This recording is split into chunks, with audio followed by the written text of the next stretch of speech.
everyone, this is Dr. Hisham from Cairo Hospital in Abuja.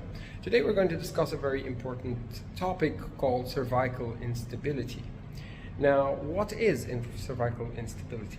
Cervical instability is actually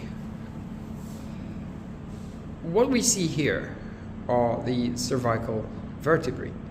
This upper part just below the occiput of this is the neck part, and this is below the head.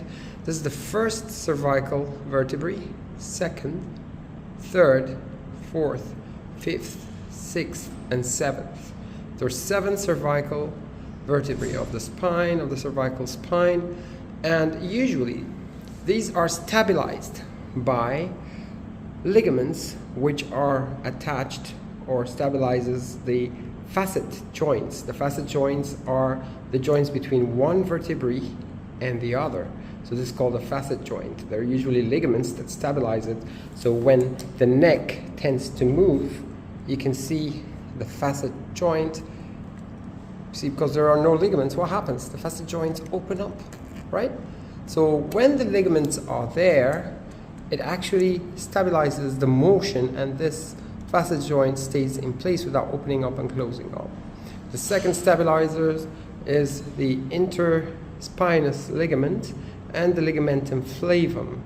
This is a very strong ligament which also stabilizes the vertebral spine to each other. So these are the stabilizers of the cervical spine.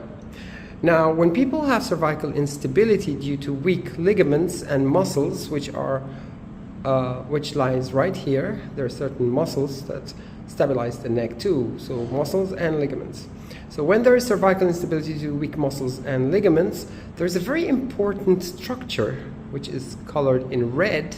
This is actually a vascular structure, a blood vessel that runs through the whole spine, as you can see, and moves upwards to exit into the brain. So it actually supplies blood to the brain. So with movements, when the neck moves, the blood vessel could be kinked if there is extra movement of the spines. They tend to rotate on each other, kinking this blood vessel if they're not well stabilized. So what we do in prolotherapy or orthobiologics, which is injection of PRP or prolotherapy to increase the blood supply and strengthen the musculoskeletal tissue with growth factors and platelets, what we do is we inject the facet joints and the ligaments attached at the posterior aspect of the spine. So this is the role of orthobiologics. And physiotherapy is also a very important treatment in cervical instability. So the main 2 treatments of cervical instability are physiotherapy and regenerative cellular stem cell therapy. Now, if this artery is kinked due to instability, it now tends to give an insufficient blood supply to the brain, which causes headache and vertigo. Vertigo is a sort of dizziness. When you tend to move left or right, you feel like the whole room is actually turning around you. This is a sort of vertigo, dizziness, and headaches and muscle spasm.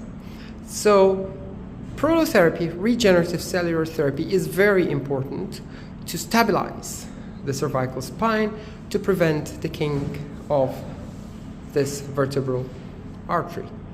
Thank you very much, and we shall discuss further more. Thank you.